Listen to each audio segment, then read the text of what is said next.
It's the Real Estate Podcast, brought to you by ANZ Home Loans for financial well-beings. And welcome back to another episode of the Real Estate Breakfast, available on iHeartRadio every morning and also on Spotify and Apple and wherever you get your podcast from. Well, here we are. It is a Tuesday morning. It is the 22nd day for November for 2022. And in just a moment, we are going to be speaking with Adrian Tsavalas. He is from the Adrian William Real Estate Company and going to be talking about the type of real estate principles that are out there amongst the industry. There are two types when it comes to sharing and helping with new agents with listings that come into the office versus the real estate principal who doesn't do that and keeps everything for themselves. Also, how lucky is the number 8 in terms of real estate? Is it a thing where you can make more money from if you have an 8 in your address? Well, it turns out that you can get a premium on the digit 8, and it's a worldwide phenomenon that is calculable and entrenched in Asian culture. The number 8 is believed to bring prosperity, and if you have a single 8 in the address and it's the sort of property an Asian buyer is interested in, well, there could be a little bit more money paid for it. So if you're thinking about buying at the moment, why not think about the resale aspect if you have a number 8 on the address? And remember, Asian people also search an area by putting the number 8 into a street or into a suburb. Definitely something to think about. We talk with leading property commentators with analysis, predictions, forecasts, and what's trending every morning from 6:30. And if you're celebrating your birthday for Tuesday, the 22nd of November, celebrating with you is Billie Jean King. She is turning 78. Scarlett Johansson is 37 today. Oscar Pistorius is 35 and Boris Becker is 54. And those last two, Oscar and Boris, are both sitting in prison. And also on this day, back in 1963, an infamous day, John F. Kennedy was assassinated. The 35th President of the United States was shot, of course, by Lee Harvey Oswald in Dallas, Texas. It's your weekday real estate breakfast with news, interviews and predictions every morning on the Real Estate Podcast. And we're going to be checking in on the inner west again of Sydney this morning, and it is time to welcome into the podcast Adrian Tsavalas. He is from Adrian William Real Estate. And good morning, Adrian. Welcome to the Real Estate Breakfast. Good morning, Craig. Thank you for having me this morning. First point that I wanted to talk about was last week we were talking about some downsizes in Ashfield, selling off a mansion in Wallara and then buying into Ashfield together with buying a larger rural property somewhere else. Now, I'm just curious to know, is that something that is happening in your area there? We are seeing a number of downsizers sell off their family homes, buying something a little bit smaller for themselves to spend their Sydney time in, call it an apartment in the inner city or the inner west, and buy themselves something close to the beach where they spend most of their time, whether it's up or down the coast. So it is quite common at the moment. And what is happening regarding development?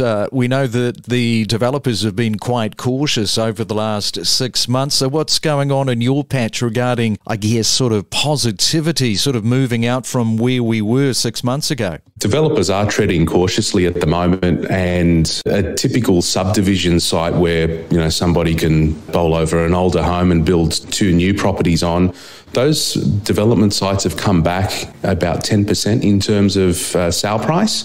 I guess developers are factoring in the increased costs for their construction materials. So something's got to give, and that ends up being their raw site cost. And I guess sort of following on from that, because there were a lot of developers that were buying terraced houses, but of course, the cost of doing that, it's not cheap and sometimes just easier to put on the back burner. How are you finding that? So developers were predominantly buying double-fronted cottages that had the width to accommodate 2 homes. Going back 6 or 12 months ago, they were quite aggressive in their pursuits of securing sites, as the market price for resales had been quite high. But now, with the change of sentiment, developers have pulled back a little bit. However, what we're finding is with resales of high quality homes, whether it's a new build or a high-end renovation, we haven't really found the prices to have changed all that much. So the demand for the finished product is still there, but developers are being very cautious with their raw site. Yeah, and Adrian, what do you think the biggest pressure point is going to be in your area where you are over the next 6 months? There will be a couple, but predominantly the availability of high quality family homes, they are few and far between. The lack of supply of, call it your 4 and 5 bedroom homes on a generous land holding, because they aren't coming up all that much, they are still very hotly contested. And we've heard that agents are saying that up to 70%, it is 70% harder working in the industry right now. How are you sort of gauging that? What's the sentiment among other agents that you're working alongside there? Yeah, so I guess we're in the Uber age at the moment, where people won't wait 8 minutes for a car to pick them up. Prospective client demands are, quite a little bit more intrusive, whether it's a call at 9 o'clock on a Sunday morning or a 10 o'clock call from a prospective buyer during the week of an evening. So the demands and the pressures of the industry, along with the cost of living rising, commissions coming under scrutiny, and it is quite difficult for agents to sustain market share or build a profile at the moment. Yeah, it certainly is, and it's probably not likely to get any easier in the next 6 to 12 months. But let's just have a look at your particular business there, because I understand that you are a pandemic company. So how has that whole process been for you? Because it's an interesting time to start a business, particularly real estate. It was an interesting time, middle of 2020, a very uncertain time to be starting a real estate business when the market was in free fall. However, the younger team, we grew from 6. Now the size of our team is about 26. And I guess the thing that we've done to stimulate growth within our company is to be, very generous when, we're onboarding a new agent and supporting our current team. So rather as principals that will list and sell all of the opportunities that come into the office, it's assisting those team members in building their profiles by helping them in the living room and also providing opportunities. I think that you raise a very good point, because there are, and let's not dance around the issue, there are a lot of selfish principals out there that do not put in the groundwork for new agents, and you put that effort in, it's going to come back to you tenfold anyway, and I think it's very short-sighted with some principals that operate on that basis. You're right, and that's the reason why a lot of businesses don't grow. Or it's their undoing. It's very difficult to attract top talent, especially the young up and comers. If you're a take principle rather than a give principle, so being selfless is one of the main drivers of our business growth. Absolutely. And I think that the other core aspect to that is that new agents are not silly. They can see what sort of principal they're working alongside of. If they are working with a principal that is giving, they're going to give their all. They're going to give that extra, I hate to say, that extra 50%. That is a very good indicator in terms of why you have grown rapidly in those number of agents now working for you. That's right. We're in the age of extreme visibility. One search on realestate.com or domain.com.au and you can see, exactly how active an agency is, how active an agent is. People do pay attention to whose name are on those listings.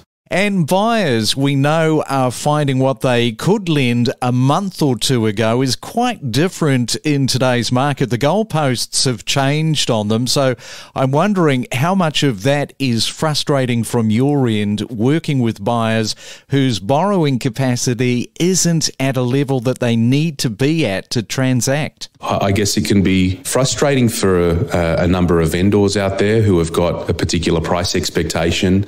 You find the perfect buyer, their pre-approvals run out, they've reapplied and the goalposts have moved, call it 10% in terms of their borrowing capacity. It hasn't affected every single property that we've listed or sold. However, matter of time before it has more of an impact on the market. As an agent, we need to be empathetic to those clients who are trying to buy their homes and, having that realization that, that they can't buy what they could have bought, a couple of months ago. I guess being able to provide alternative options to those prospective purchasers, and rather than getting frustrated at them because it's out of their control, really empathizing and trying to find solutions for them, whether it's nominating a bridesmaid suburb that they may or may not have heard of or been actively searching in. All right then, Adrian. Well, very good to talk to you today, and good luck moving forward with your business. And thank you for coming on to the Real Estate Breakfast. Excellent. Thank you for having me. Look forward to chatting soon. We connect you to the best real estate information across Australia. The Real Estate Podcast.